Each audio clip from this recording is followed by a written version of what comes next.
ఈ సినిమాలో కూతుర్ని పెంచడం గురించి ఒక డైలాగ్ అయితే ఉంది, అది మాత్రం విన్నప్పుడు భలే అనిపించింది. హాయ్ అందరికీ, welcome to perspective matters irumudi movie review.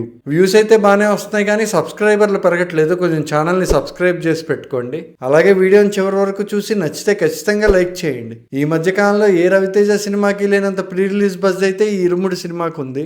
మరి నిజంగా సినిమా ఆడియన్స్ ఎక్స్పెక్టేషన్స్ ని రీచ్ అయిందా లేదా అనేది ఈ రివ్యూలో మాట్లాడుకుందాం. ఈ సినిమాలో రవితేజ గారు ఒక నార్మల్ అరటిగెల్ అమ్ముకునే త్రినాథ్ అనే క్యారెక్టర్ అయితే చేశారు. సో అరటిగెల్ అమ్ముకునే త్రినాథ్కి తన కూతురికి మధ్య ఒక మంచి రిలేషన్, వాళ్ళ చుట్టూ జరిగే ఒక క్రైమ్ స్టోరీ, అందులోకి ఈ తండ్రి కూతురు ఎలా ఇన్వాల్వ్ అయ్యారు అండ్ చివరికి ఏం జరిగింది అనేదే సినిమా. ఇంకా ఈ సినిమాలో పాజిటివ్స్ విషయానికి వస్తే ఈ సినిమాకి ఫస్ట్ పాజిటివ్ పాయింట్ ఏంటంటే డైరెక్టర్ శివ నిర్వాణ. అంటే సినిమా చూస్తున్నంతసేపు ఎలాగైనా హిట్ కొట్టాలి అనే ఆకలితో తీసినట్లయితే అనిపించింది ఈ సినిమా. రైటింగ్ గానీ డైరెక్షన్ గానీ ప్రతి లెవెల్లో చాలా పర్ఫెక్ట్ గా ఉంది.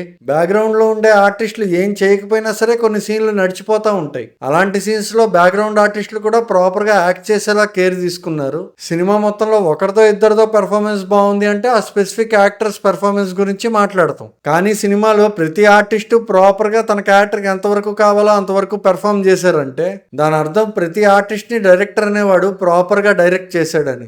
ఎస్పెషల్లీ రవితేజ గారి విషయానికి వస్తే మాస్ మహారాజా అని, అలాగే ఒక రకమైన వెక్కిలి చేష్టలు చేసే యాక్టింగ్ చేసుకుంటూ వచ్చారు ఎంతకాలం. ఈ రెండు విషయాలు పక్కన పెడితే రవితేజలో ఒక గ్రేట్ యాక్టర్ అయితే ఉన్నారు. ఆ యాక్టర్ ని బయటికి తీసుకొచ్చారు శివ నిర్వాణ. ఎగ్జాక్ట్ గా ఆ పాయింట్ దగ్గర మాత్రం శివ నిర్వాణ కంప్లీట్ గా సక్సెస్ అయ్యారు. నెక్స్ట్ పాజిటివ్ పాయింట్ ఏంటంటే సెకండ్ హాఫ్ లో వచ్చే ట్విస్ట్.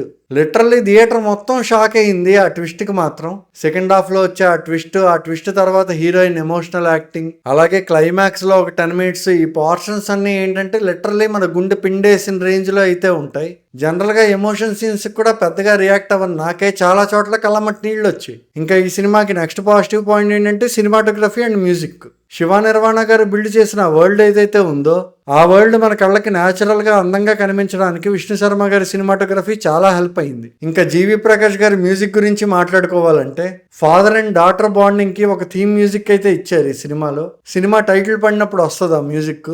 సినిమా అయిపోయి ఎంతసేపు అయినా కూడా నా బ్రెయిన్ లో ఆ మ్యూజిక్ ఇంకా తిరుగుతూనే ఉంది. చెప్పాను కదా, ఈ సినిమాలో కూతుర్ని పెంచడం గురించి ఒక డైలాగ్ ఉంది. అదేంటంటే కూతుర్ని పెంచడం అంటే వాళ్ళలో భయాన్ని పెంచడం కాదు, వాళ్ళు మన దగ్గరికి వచ్చి ఏ విషయాన్నైనా చెప్పుకోగలిగే ధైర్యాన్ని పెంచడం. సినిమాలో ఆ డైలాగ్ విన్నప్పుడు మాత్రం చాలా బాగా అనిపించింది. ఇంకా ఈ సినిమా నెగిటివ్స్ విషయానికి వస్తే సినిమా బిగినింగ్ లో దాదాపు ఒక 50 నిమిషాలు ఆ వరల్డ్ బిల్డ్ చేయడానికి, అలాగే క్యారెక్టర్స్ ఎస్టాబ్లిష్ చేయడానికే తీసుకున్నారు. ఆ పార్ట్ మొత్తం ఒక 30 నిమిషాల్లో అవగొట్టుంటే సినిమా ఇంకా నెక్స్ట్ లెవెల్ కి వెళ్లేదేమో అనిపించింది. అలాగే క్రైమ్ యాంగిల్ లేదంటే ఎమోషనల్ యాంగిల్ ఈ రెండిట్లో ఏదో ఒకటి ఇంకా ఎక్కువగా రాసుకుని ఉంటే బాగుండేది అనిపించింది. ఇంకా ఓవరాల్ గా ఇరుముడి సినిమా ఎలా ఉంది అని నన్ను అడిగితే నా వరకు అయితే ఇరుముడి సినిమా చాలా బాగుంది. ఈ సంవత్సరం తెలుగులో వచ్చిన సోకాల్డ్ హిట్ మూవీస్ తో పోలిస్తే ఈ సినిమా చాలా బెటర్. మరో సినిమా రివ్యూతో మళ్ళీ కలుద్దాం. Until then bye.